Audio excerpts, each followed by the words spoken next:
বা নিহত হয় তাকে ইসলাম শহীদ বলে ঘোষণা করেছে। তবে সেক্ষেত্রে একটি শর্ত রয়েছে, সেটি হচ্ছে দুন আগারাদিন মিন আগারাদিদ দুনিয়া, দুনিয়ার কোনো কারণে, দুনিয়ার কোনো লোভে পড়ে, দুনিয়ার কোনো স্বার্থের জন্য যদি কেউ আল্লাহ রাস্তায় জেহাদ করে মৃত্যুবরণও করে, সে শহীদের কোনো মর্যাদা বাদাম আল্লাহ তাআলার কাছে নেই। কারণ আমরা হাদিস থেকে জেনেছি অনেক শহীদ কিয়ামতের ময়দানে আল্লাহ তাআলা তাদেরকে জাহান্নামে ফেলে দিবেন।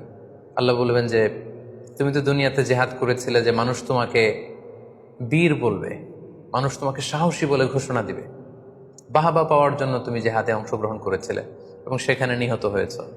তো তুমি নিহত হওয়ার পরে মানুষ তো তোমাকে বীর বলেছে, বাহাবা দিয়েছে, সাবাস বলেছে, যে কারণে তুমি এই জেহাদে অংশগ্রহণ করেছো সেটা দুনিয়াতেই তুমি পেয়েছো। তো আমার কাছে তুমি কি চাও? আমার কাছে তোমার জন্য কিছু নেই।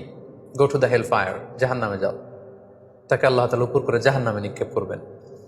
তো এজন্য শর্ত হচ্ছে যে দুনিয়ার কোনো স্বার্থে নয়, শুধুমাত্র কেবলমাত্র আল্লাহর দ্বীনকে আল্লাহর জমিনে বিজয়ী করার জন্য যদি কেউ সশস্ত্র সংগ্রামে নিহত হয় তাদেরকে শহীদ বলা হয়। এখন প্রশ্ন হচ্ছে, যারা কাফেরদের বিরুদ্ধে জেহাদ করতে যেয়ে যুদ্ধে নিহত হলো তারা শহীদ, তারা ছাড়া কি আর কেউ শহীদ হতে পারবে না? এ প্রসঙ্গে আমরা বলবো যে বেসিকলি ইসলামী শরিয়াতে শহীদ দুই ধরনের। ইবনু হাজার আল আসকালানি উনিও শাহাদাতের প্রকারভেদ করতে যেয়ে বলেছেন যে শহীদ দুই প্রকার। একটা হচ্ছে শাহিদুদ দুনিয়া ওয়াল আখিরা, যেটা আমরা বলেছি যারা আল্লাহর রাস্তায় নিহত হয়েছে তারা। আরেকটা হচ্ছে শাহিদুল আখিরা, যারা দুনিয়াতে আল্লাহর রাস্তায় নিহত হয়নি কিন্তু পরকালে তারা শাহাদাতের মর্যাদা লাভে ধন্য হবে। প্রথম প্রকার হচ্ছে শাহিদুদ দুনিয়া ওয়াল আখিরা,